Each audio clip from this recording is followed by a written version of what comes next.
வரிசையில் தொடர்பற்றதை கண்டுபிடிக்க. இப்ப ஆப்ஷன் ஏல பாருங்க.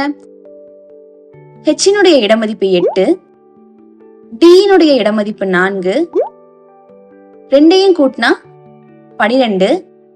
அந்த இடத்துல இருக்கிற எழுத்து தான் எல். இதே லாஜிக்க ஆப்ஷன் சில அப்ளை பண்ணி பாருங்க. எஃப்னுடைய இடமதிப்பு 6, எம்மினுடைய இடமதிப்பு 13, ரெண்டையும் கூட்டினா 19. 19வது இடத்துல எஸ் அப்படிங்கிற எழுத்து இருக்கு. ஆப்ஷன் டில பாருங்க. ஈனுடைய இடமதிப்பு 5, ஐயினுடைய இடமதிப்பு 9, ரெண்டையும் கூட்டினா 14.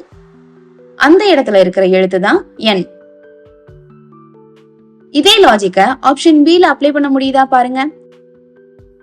வியினுடைய இடமதிப்பு 22, என்னுடைய இடமதிப்பு 14, ஹெச்சினுடைய இடமதிப்பு 8.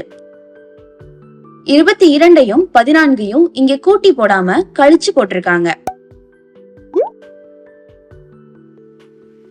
அப்போ இங்க தொடர்பற்ற எழுத்துக்கள் எது?